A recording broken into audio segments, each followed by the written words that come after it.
Hello, this is Cheryl Willis over at eXp Realty coming at you with the July monthly market update. Let's see if I can keep your attention because this is not the most exciting stuff, but I have a lot of great information to share with you. Number one, we're going to talk about market stats. Number two, we're going to be talking about the Phoenix economy. And number three, we're going to talk about contingent offers. What exactly does this mean? Market stats, you want to know right now. What's going on? I want to know because the news is just starting to talk about it, which, by the way, I predicted that in a few months ago that that's what was going to be happening this month. Number two, we're going to be talking about the Phoenix economy. This is so important. When you're buying real estate, you want to look long term.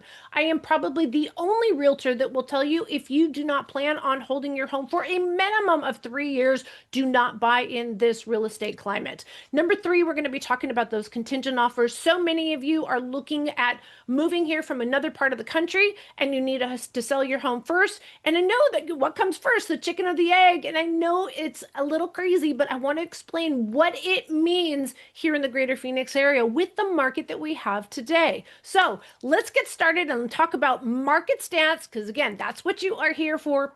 And like I said, this girl predicted what was going to be happening this month a few months ago. The biggest problem in our real estate market today is not necessarily the inventory, and we're going to get to that in a minute. It is none other than the interest rates. Now, interest rates are staying at a stubborn over 6%. And that's what is keeping the buyers out. We also have fewer cash buyers in our market, not hugely so, but the Canadian buyers definitely left Phoenix, not all of them.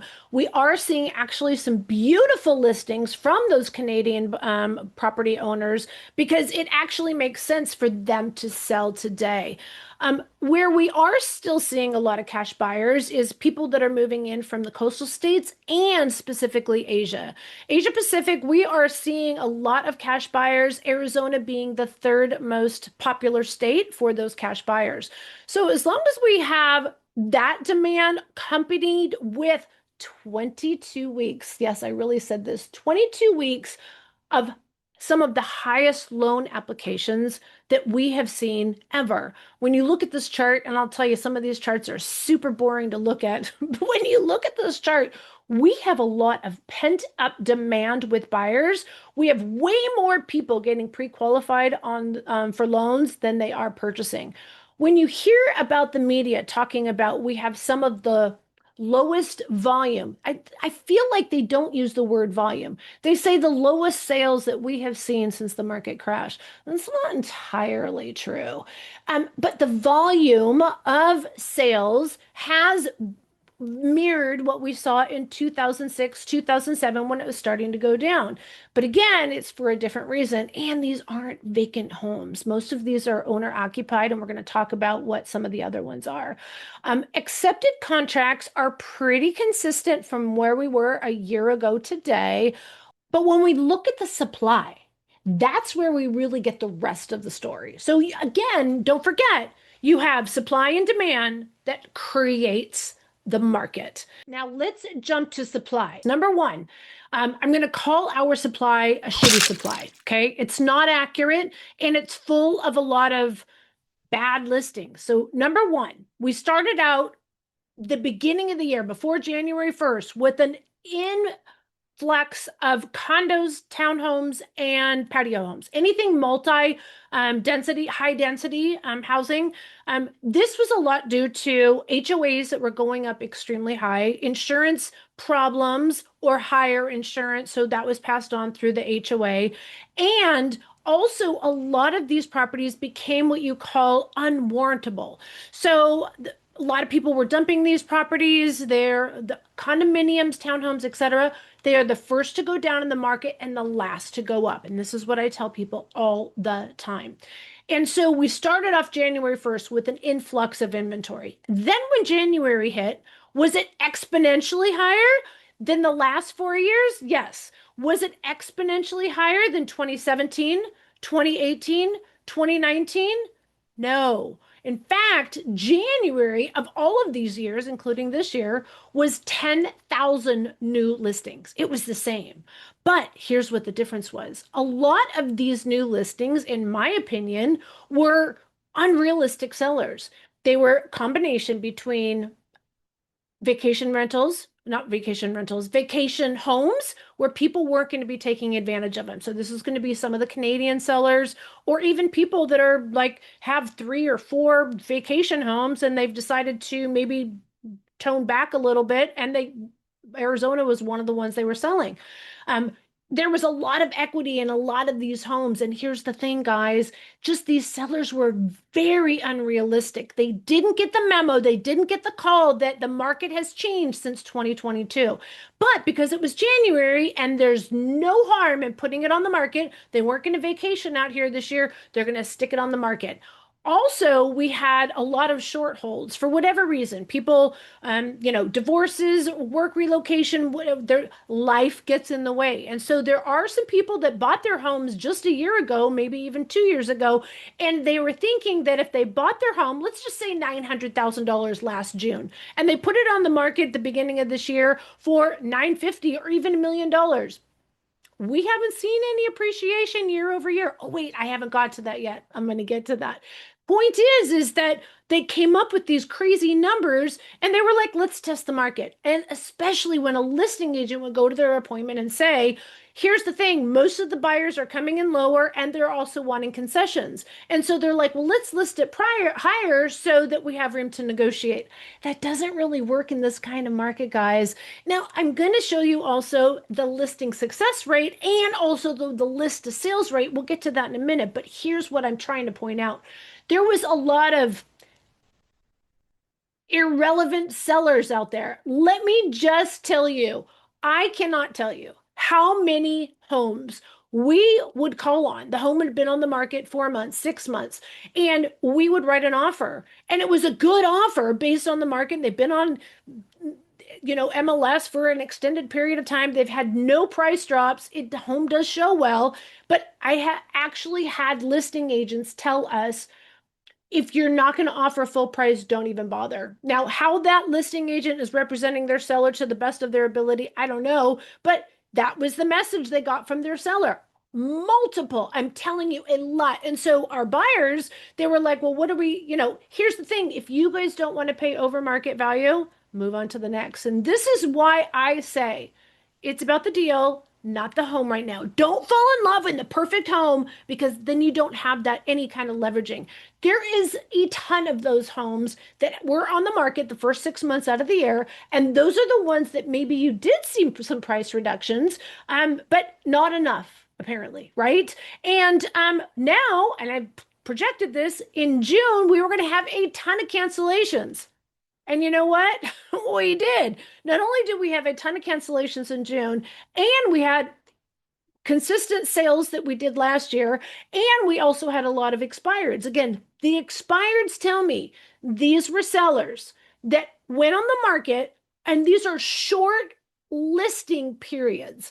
Again, I don't know why the listing agents honestly are taking these listings other than they just want to build their inventory. They want to stay busy. But if you're not making money, why would you? I don't understand that concept. Now I realize, some areas or very, very high priced homes might take a little bit longer. But if you're taking a listing at four, five, $600,000, even though the days on the market right now are the longest they've ever been, they're right at what, 47 days on the market. So, within the first 2 months, if you don't sell a home, the market is telling you you are too highly priced. That didn't come out very well. You get what I'm saying? You're priced too high. Or the condition. It does not cost money to be clean. These homes, these listing photos. So this is what I mean by there's a lot of junk out there. Junky listings. And so when you're just looking at numbers and you're not combing through them like we do, the volume that we do and the transactions and the amount of homes that we're showing every day, we can tell you what's really out there more than just pulling numbers from MLS. This, my friends, is why homes that are in good condition and clean and well maintained and priced well are still selling in less than 30 days. But listing agents are afraid to tell their clients because they don't want to miss out on the possibility, the one off that maybe they can get a higher price. So am I, Looking through my rose-colored glasses, no, I still think that by the end of this year, we're going to see a decline of somewhere between 3 and 5% year over year. So when we look at December to December, where we are today, appreciation median year over year from June to June, we're less than 1%. So again, we lost all the momentum that we did gain late last year and earlier in the springtime. And again, that's what I expected. We're right at that zero mark now. And like I said, I anticipate that we're going to see a 3 to 5% decline before the end of the year. The list to sales price, again, this is a median number. Number one, it's all of the products that we have out here, from condos to retirement to luxury to the gem pop, whatever you want to call it, is 97.1% of the last listed price. The listing success rate now here, this like I feel like this supports everything I just said about the crappy listings that we have out there. We haven't seen this low of a success rate since 2022, which is when interest rates went from 2 to 8, and it just crushed the sellers and they took their homes off the market. I'm telling you, that's what this year was. Everybody was anticipating that we were going to see a bigger buyer demand, that maybe interest rates were going to go down, Canadians pulling out of the market, and anybody that had a lot of equity and didn't actually live in the home, or maybe this would be a good time for them to move up or move down, or like again, they were testing the market. The expired, the cancellations, and the low listing success rate shows me that my analysis is spot on. All right, so how does this translate? What are the details? Okay, we're going to measure the market in Cromford Market Index numbers. Anything under 90 is considered buyer favored or buyer's market. Anything over 110 is seller favored and a seller's market. Just to give you an idea of some extremes, during the market crash in 2011, the Cromford Market Index was 27. That was extreme. And again, the other extreme during 2021, what it was absolutely insane. There were some areas recording numbers over 700. Let's see what those numbers look like today, though. If you look at this inventory or supply, I should say, look at how it's going down, and it's continuing to go down. We will see a little bump in October. But for the most part, we've seen the majority of the inventory come and take off. Okay. So unfortunately, there's not a lot of great inventory out there. As far as demand, that can move a lot faster than the supply can. If inventory keeps dropping and the buyer demand even plateaus, it's that number, that market index number, is actually going to go up. And the closer it gets to 110, any kind of an increment up, it is going to move more towards a seller's market. Now, that's going to take some time, but if you were to say what happens faster, supply, inventory, or demand, demand can happen like this. Supply takes a little bit of time to get the homes on the market and obviously get that volume. Whereas we have literally, they say if interest rates go down by 1%, if it was a solid 6%, National Association of Realtors say that that is almost 100,000 people just in the greater Phoenix area that are on the fence and ready to pull the trigger. That's some serious buyer competition. And what does buyer competition do to the market? Number one, raises prices. Number two, reduces concessions. And number three, and something to really consider, right now the seller is paying all of our compensation, including the builders. That could change if it becomes more of a seller's market. It could cost buyers exponentially more money if that pendulum, shouldn't I say if, when that pendulum swings. Oh. All right, let's get to the good stuff. This is what I really love to talk about, and that is how explosive the greater Phoenix area is. Like, it is insane what has happened here in the last 20 years and what is about to happen in the next 20 years. When we look at national wages, we have seen an overall increase of about 4.2%. and Phoenix is coming in at 9.3. So when you look at it not being as affordable as it once was, it's definitely a lot more affordable than any of the other types of metropolitan areas that offer the diversified industries and jobs that Phoenix does today. Let me tell you, the market crash in 2008, there was a lot of bad parts that it was called the perfect storm, right? One of the things that really hurt Phoenix was the fact that we had no industry. We basically had construction, building homes, and then we had services, and then we had hospitals. And I mean, we basically were just this little tiny Western town. Well, let me tell you, the greater Phoenix area, when it came back, they said they're coming back with a vengeance. And now, Phoenix area specifically is home to massive global giants. Everything from the aerospace and defense to automotive manufacturing. Batteries are becoming huge. Everything from solar to EV. We have business and financial services. We have semiconductors that are coming out of our ears. And let me tell you, there is some talk of NVIDIA purchasing Fab 62 of Intel, which is just going to blow up the Southeast Valley even more than it already is. To build this massive employment hub, one of the largest on the Western United States right now, is making sure that we have a great talent pool. That's where, again, challenges were 10, 15 years ago, or even 24, 20 whatever years ago, when I left the tech industry and I was trying to find another job out here.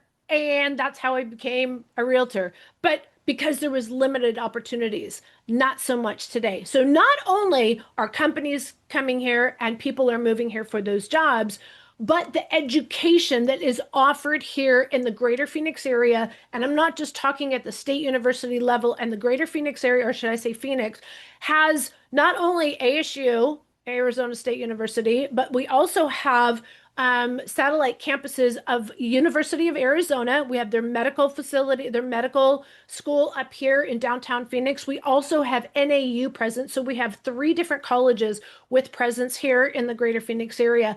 And they also have come up with this Future 48 workforce implementation. And this goes down to the community college level. When you reinvest in local residents and you build that talent, build it and they will come. They say that more than 78% of the people that go to extended education after high school in the greater Phoenix area stay here. And this is how we are, not only are we having people moving here, but they're staying here. And that is what has been extremely healthy, because there's even more education for fiber optics or solar or mining or batteries, electric vehicles, autonomous vehicles, security. I mean, it goes on and on and on. The talent pool is growing here and the jobs are coming here in exponential numbers. When we look at unemployment on a national level, again, it's doing great and it's going to get better, but national level is 4.2. Phoenix is 4.1. We're still coming out above the national level. Also, US inflation, get this, guys, 2.7 last month. And here was Phoenix last month, 0.2% rise. So although, those of us have lived here can say, yeah, things are more expensive than they were 5 years ago, the inflation has stopped. Eggs are cheaper. And now I want to get to the biggest thing. And this is our transportation. And it's been kind of a sore subject for the last 2 to 3 years when we've had a different governor. A lot of the transportation growth has stopped. And in my opinion, Phoenix is now behind. But what has been approved and now has been released, it's approved and they're actually starting the actual work, is mind-blowing. Let's talk a little bit about what that transportation looks like, what's coming in. Okay, number one, we now have funding to move forward with the 347 from Maricopa. That has been everyone's headache for the last 10 plus years. They have 5 years to complete it, but it will probably be done in 3. They'll be widening that road from 2 lanes each direction to 3 lanes. And I know that sounds like it's not that much, but it makes a huge difference for traffic flow. So that's the biggest win that I've seen in the short term. Also, we have State Route 24, which is going to be on the east side of the valley as well. This is going to funnel LG Energy, which will be opening later this year. And now Pinal County, they have been making massive improvements also on their side of the ever-growing greater Phoenix area. So State Route 24 is going to be finished. Right now, it's kind of in a expressway condition. It's going to be continued to a freeway condition, and it's going to continue out a little bit further east. Then we are going to start to see two great things happening over there in the Southeast Valley. Number one is going to be a train system. Oh my gosh, I'm talking passenger train. They have talked about this since before I moved here to the greater Phoenix area. It has to be over. I know it's over 30 years. It's probably longer than that. But to have a passenger train to go from Tucson through Eloy, through Florence, through Santan Valley, through Queen Creek, Apache Junction, and into downtown Phoenix is going to change the Southeast Valley forever. Again, I'm originally from San Jose, California. My brother-in-law lives in Gilroy. He takes the train into Lockheed. It changed how the whole Bay Area functions, having this massive transit. So that's the first thing that's happening out there. The second thing is a freeway that's finally going to be coming from Interstate 60, and it's going to come south. Right now, it has the name North-South Corridor. I anticipate there will probably be another name, but that is actually also underway, and we're going to see that in less than 10 years. So there's going to be massive explosion. I'm telling you, once you have the infrastructure in place, the rest will come. Now, on the west side of the valley, we've already seen the 303 loop, and we are going to continue to see housing. Surprise is exploding. And now that they have a certain level of housing, you're going to start to see more retail and shopping right off the shops at the Prasada. We're starting to see a little bit more on the West Valley. In the Northwest, we're going to see a lot more as Taiwan Semiconductor continues to grow. They're starting work on their third fab as we speak, and all the other companies are starting to move in. So, in anticipation for a lot of executives moving in, and they're not even making chips there yet, but they're working, they're building. It is crazy what's going to be happening over the next 10 years. And then in the Southwest Valley, we're going to continue to see growth that way too. As soon as State Route 24 is finished, they're going to start working on State Route 30, which is going to be broken down in several different phases. And that is going to bring Buckeye in. Once you connect with the freeway, it changes everything. State Route 30 is going to connect like very far south in Goodyear, Buckeye, into the 202, and that will bring people into downtown Phoenix and the airport, and of course the technology in the Southeast Valley. I am telling you, it is exploding. This is just the calm before the storm. That's my 2 cents. If you have made it this far in this video, I appreciate you. I'm going to cover 2 things. Number 1 is going to be contingencies. Did you know I count a lot? And number 2, I'm going to say au revoir. So let's talk real quickly about contingencies. I know a lot of people are very nervous about listing their home wherever they're coming from before they buy a home here. I know that it seems like maybe it would be okay if you come to Phoenix, write an offer, and then go back home and put your home on the market. Here's the thing. The market is moving slow everywhere. And as much as I would love to say every single listing agent out there is correct and said they can sell your home within a couple of weeks, there are parts of the market, and depending on the condition, the location, and the price, there's a lot of variables. So here's the thing. We, or the sellers, or the builders, don't really know where you're coming from. And so the only thing that they can really trust is if, in fact, you are really under contract. Because here's the thing. The buyer contingency addendum in Arizona is super buyer friendly. Sellers do not like it at all whatsoever. It basically says you can cancel literally until the last day and get your earnest money back. The sellers aren't desperate out here. They would love a fantastic offer and they are waiting for a great offer, but that great offer means they will have a defined date of when they can close. And so, in order to put you in optimal position to get the best deal, remember, guys, it's about deals right now. And here's the thing, you want to put your home on the market, you want to get your home under contract.